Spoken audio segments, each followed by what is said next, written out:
우리 앞뒤 좌우에 계신 분과 함께 인사하겠습니다. 잘 오셨습니다. 축복합니다.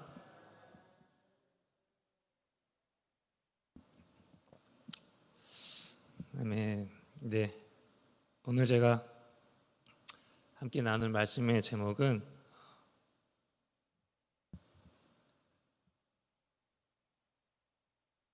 우리를 건지시려고입니다. 오늘 말씀을 보면서 종교개혁자 마틴 루터가 좀 생각이 났습니다. 그래서 어떤 생각이 들었냐면, 마틴 루터가 성경 중에서 가장 좋아하는 성경이 무엇일까라는 생각을 좀 하게 되었습니다. 그러면서 제 안에 떠올랐던 생각은 바로 단번에 떠올랐어요. 로마서다라는 생각이 들었어요. 제가 본문을 갈라디아서를 가지고 와서 여러분 갈라디아서다라고 생각하실 수 있지만, 저에게 단번에 든 생각은 바로 로마서였어요. 왜냐하면은 이 종교개혁을 할 수 있었던 가장 큰 원동력이 이 로마서의 말씀에 있었다라고 마틴 루터가 이야기했기 때문입니다. 그는 로마서 1장 17절 말씀을 연구하고 또 묵상하면서 깨달음을 얻었다라고 고백합니다. 그래서 그 깨달음이 무엇이냐? 오직 의인은 믿음으로 산다는 것이었죠.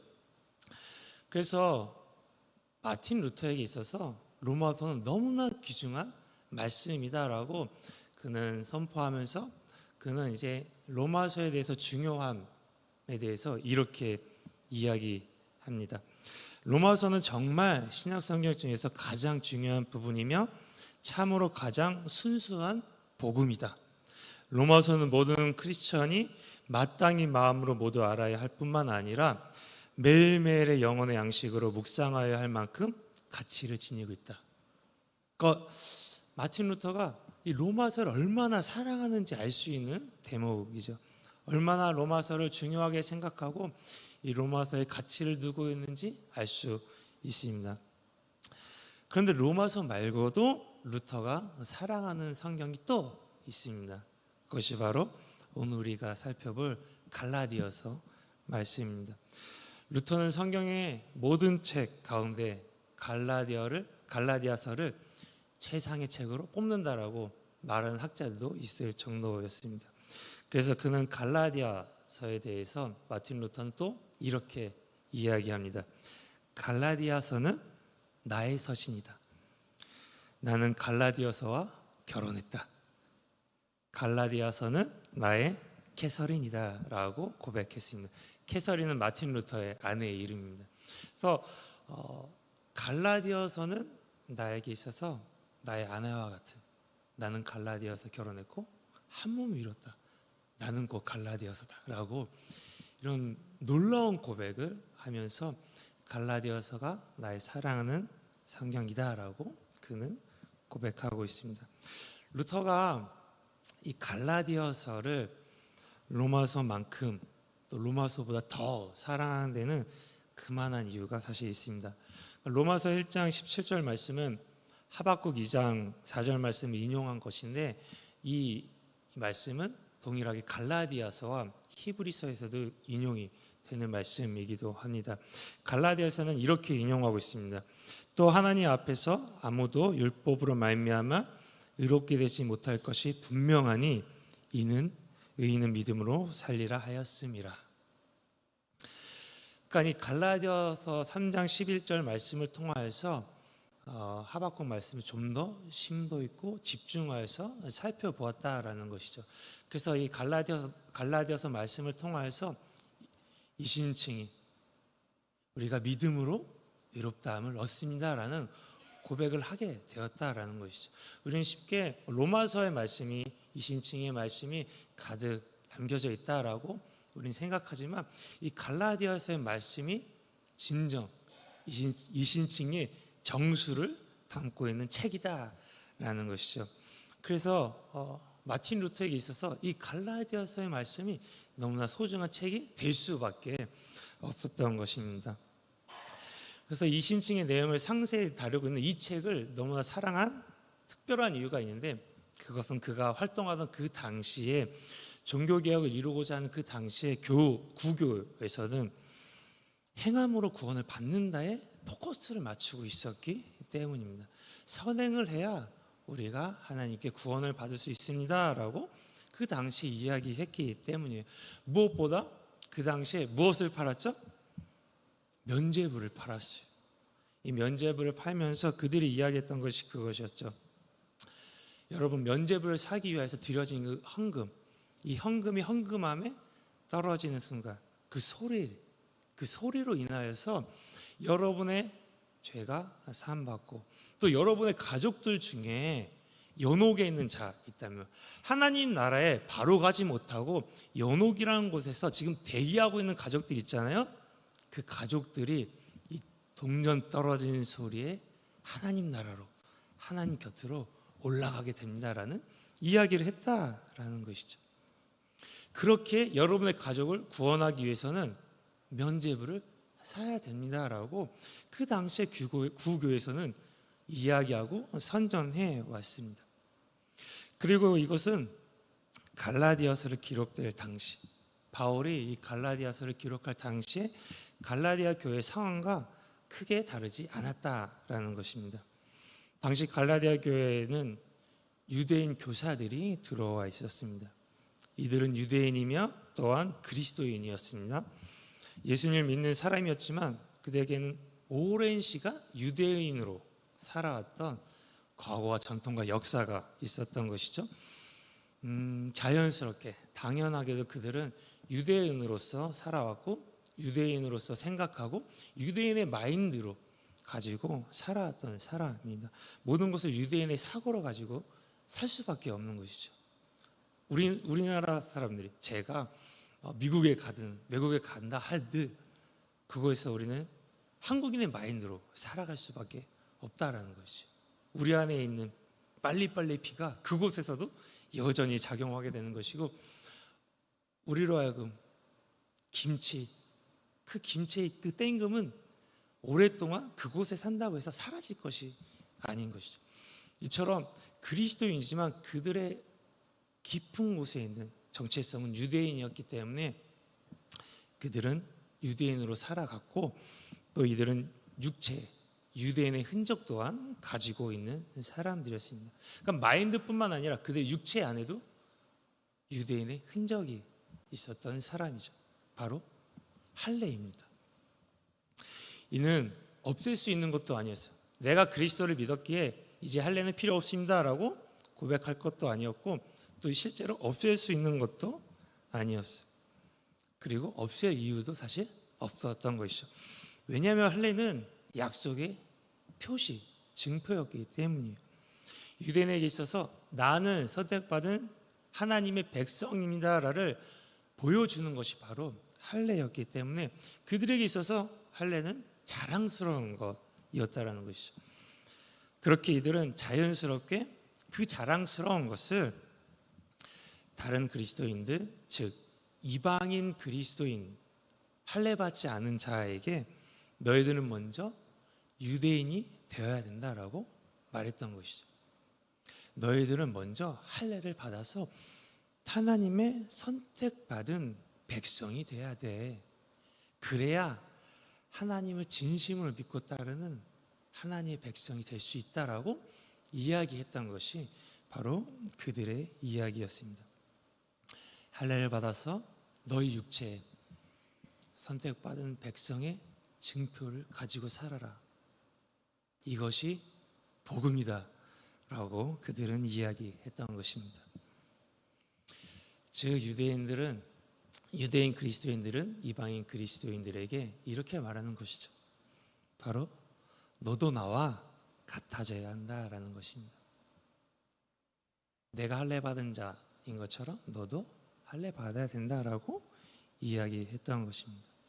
우리 모두는 믿음으로 의에 이르고 믿음으로 구원을 얻는다고 생각하고 또 믿고 살아왔습니다. 그렇게 율법주의는 우리가 조금 동떨어져 있는 것으로 우리는 보여지고 여겨지기도 합니다. 할례라는 것이 그렇죠. 우리에게 할례는 없습니다. 우리나라 남자들은 포경수술을 하기도 하지만 이 포경수술은 할례와 전혀 무관한 것이죠. 우리나라 아이들이 할례 받으면서 아니 포경수를 받으면서 이것은 할례의 징표고 나는 하나님의 선택받은 백성입니다라고 이야기하면서 병원에 가는 사람은 없다라는 것이죠. 이거는 할례와 동떨어져 있는 것입니다. 그저 우리의 청결을 위해서 그것을 행해왔던 것이죠.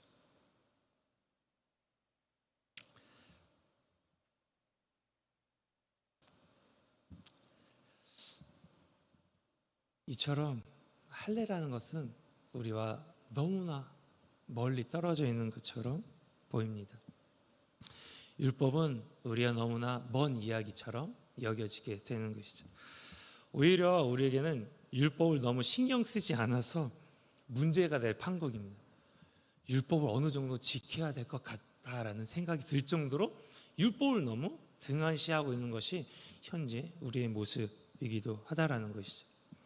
그래서 우리가 율법에 대해서 무언가 집중하고 있지는 않지만 제가 오늘 설교를 준비하면서 느끼는 것은 유대인 그리스도인들의 마음에 있는 것이 우리의 마음에도 동일하게 있을 수 있겠다라는 것을 발견하게 되고 좀 묵상하게 되었습니다.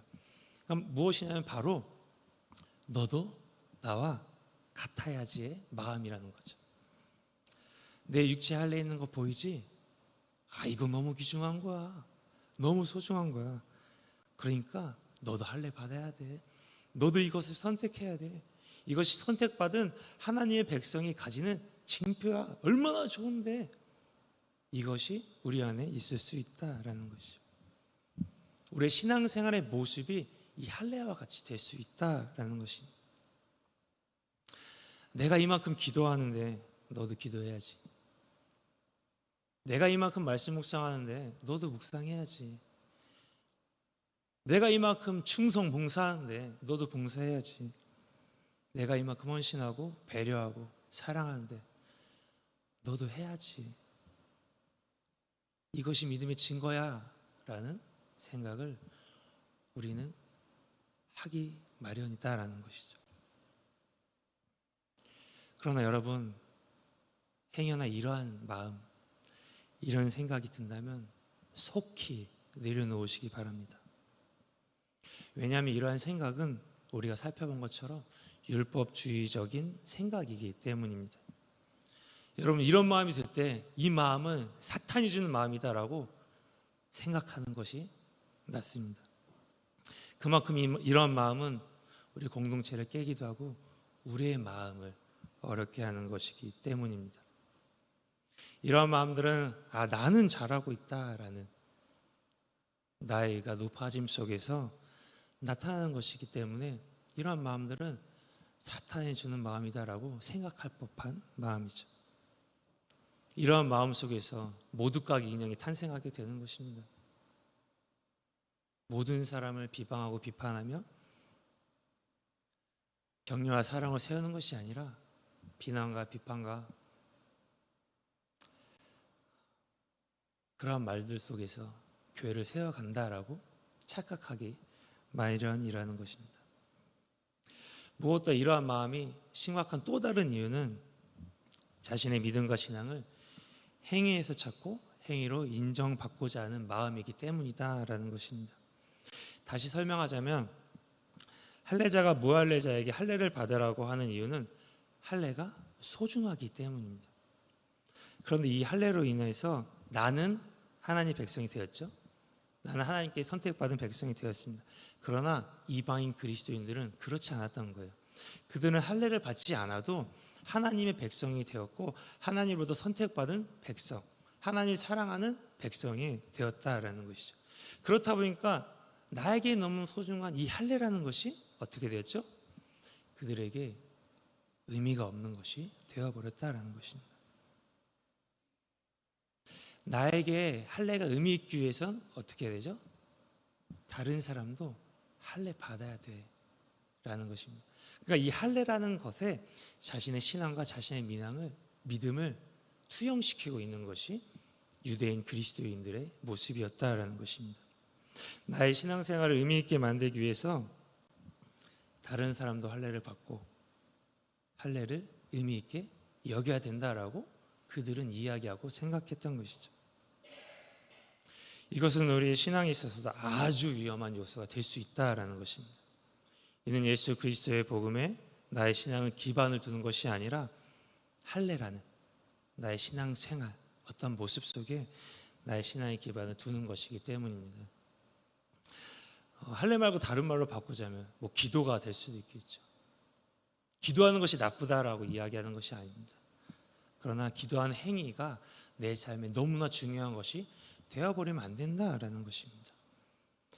기도하니까 내가 좀 믿는 것 같고, 기도해야지 좀 내가 신앙생활하는 것 같고, 기도하는 것이 곧 믿으며 기도하는 것이 신앙이다라고 생각할 수 있기 때문입니다.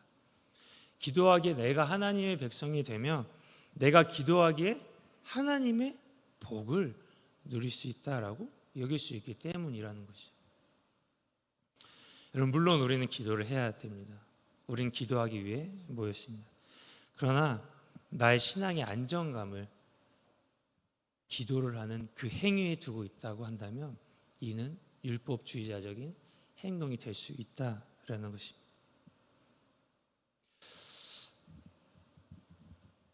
여러분, 우리는 본래 사실 행위로 아무것도 이룰 수 없는 존재입니다. 율법의 행위가 들어온 갈라디아 교회를 향한 바울은 이렇게 말하고 있습니다. 우린 무력한 존재입니다. 오늘 4절 말씀에 그것을 우리 살펴볼 수 있는데요. 4절 말씀 함께 봉독하겠습니다. 시작. 그리스도께서 하나님 곧 우리 아버지의 뜻을 따라 이 악한 세대에서 우리를 건지시려고 우리 죄를 대속하기 위하여 자기 몸을 주셨으니. 여기서 우리의 무력함을 너무나 잘 나타내는 것이 바로 건지시려고 라는 단어입니다. 예수님 우리를 건지시는 이이십니다. 그리고 우리는 예수님에 의해서 건져지는 자입니다. 여러분, 물에 빠진 자는 건짐을 받아야 돼요. 어떠한 것도, 어떠한 능력, 어떠한 지혜, 그가 갖고 있는 모든 것이 다 소용없어집니다. 수용 못하는 사람은 다른 사람에 의해서 도움을 받아야 돼요. 그것이 물에 빠진 자의 운명입니다. 이 물에 빠진 자가 자신의 힘을, 자신의 능력을 믿고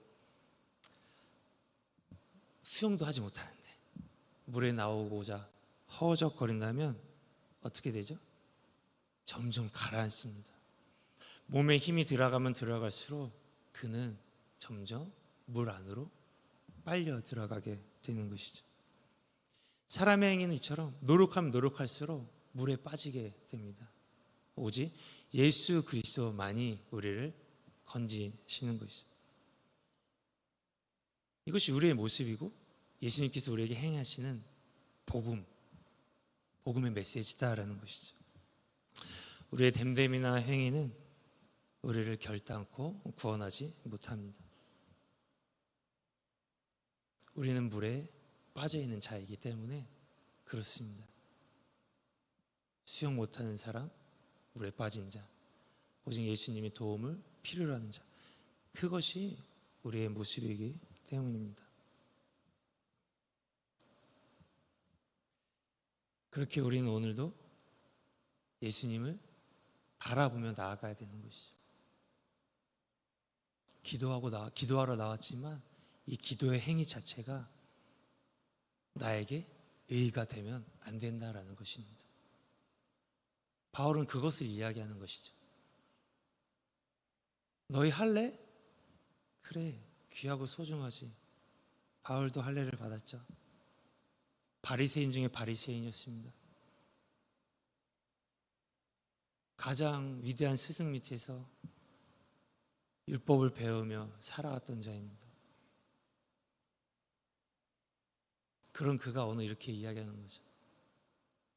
아니, 내가 가진 모든 것 다 배설물이야, 오물이야. 나는 오직 예수 그리스도만이 전부다. 너희도 그 사실을 깨달아야 되는 거 아니냐. 어찌 너희 안에 이러한 거짓 복음이 들어왔느냐. 안타까운 마음으로 선포하고 있는 것입니다. 이것을 위하여서 예수님께서 우리 위해 십자가에 달리시고 4절 말씀처럼 대속하신 것이죠. 하나님께서 대속하셨다는 것은 우리에게 다시 한 번의 기회를, 다시 한 번의 찬스를 주신 것이 아닙니다.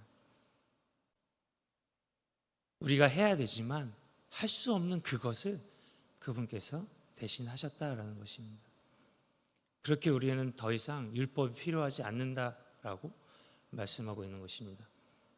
우리에게 더 이상 율법이 필요하지 않고 우리는 오직 믿음으로, 예수님께서 행하신 그것을 믿음으로 우리는 이루게 되는 것이죠. 우리 안에 만약에 율법이 더 필요하다라고 한다면 예수님의 그 완전한 대속을 헛되게 만드는 것이다라고 말씀하고 있는 것이죠. 그리고 이 모든 것이 하나님의 은혜로 말미암아 이루어진 것입니다. 우리의 행위가 아닌 하나님의 은혜로 된 것이기에 4절에서도 하나님 곧 우리 아버지의 뜻에 따라 이 일을 이루어졌고 우리가 건져달라고 한 것이 아니라 그분의 은혜로 이 일이 계획되었고 우리 안에 이 일들이 행해졌다라고 바울은 고백하고 있는 것입니다. 구원은 순전히 은혜로 이루어졌습니다. 그렇기 때문에 5절에서 말하는 말씀이, 우리 함께 5절 말씀 한번 읽어볼까요? 다 함께 읽겠습니다. 영광이 그에게 세세토록 있을지어다. 아멘. 구원은 은혜로만, 온전히 은혜로만 주어졌기 때문에 영광은 세세토록 오직 하나님의 몫이라는 거죠. 우리가 하나님께 영광 올려드리는 이유 바로 이것입니다. 우리가 아무것도 하지 않았고 오직 주님께서 모든 것을 하셨기 때문입니다. 그래서 바울은 갈라디아에서 이렇게 말하는 거죠. 너희는 지금 완전히 절망적인 상태라서 거기서 건짐을 받아야 돼. 그런데 이 일에 대해서 너희가 할 일은 전혀 없어. 이 일은 하나님께서 하실 것이고, 그리고 이에 대한 영광은 당연히 아버지 곧 우리 하나님 아버지께 세세토록 있을지어다. 아멘. 이것을 바울은 갈라디아서 인사로서 그들에게 선포하고 있는 것이죠. 여러분, 이 말씀이 우리의 삶 가운데 가득 차길 소망합니다. 우리가 살아가다 보면은 때때로 우리의 행위가 우리의 마음 가운데 불쑥불쑥 올라올 때가 있어요. 그때마다 그 모든 마음 내려놓고, 아니지, 나는 건진받은 자지 건지는 자가 아니야. 나는 건진받은 자로서 저 다른 사람을 건지는 것이 아니라 하나님께 저 사람도 주님 건져주세요라고 기도하는 사람이라는 것을 자각해야 된다라는 것이죠. 우리는 다른 사람을 구원할 수 있는 능력이 없습니다. 우리는 말로써, 우리는 행위로써 다른 사람을 주님께로 결단코 인도할 수 없습니다. 물론 우리는 씨를 뿌리고 물을 주고 전도하기도 하지만 그 열매를 맺게 하는 것은 오직 하나님이시기 때문입니다. 그렇게 우리는 구원의 그 놀라운 신비를 경험한 자로서 그 경험을 우리 마음속에 새기며 오늘도 살아가야 될 줄로 믿습니다. 그런 삶이 우리 삶 가운데 가득하게 축복합니다. 우리 시간 함께 기도하실 때 오늘 말씀처럼 복음으로만 사는 자 되게 해달라고 기도했으면 좋겠습니다. 또한 가정과 교회의 부흥을 위하여서, 또한 다음 세대가 주님의 복음 위에 굳건하게 해달라고, 또 둔촌동 시대가 활짝 열리도록 보련 아파트 12,000세대 전도를 위하여서, 그리고 우리가 각자 가지고 기도 제목을 놓고 주님 3번 간절히 부르고 함께 기도하시겠습니다. 주여, 주여, 주여.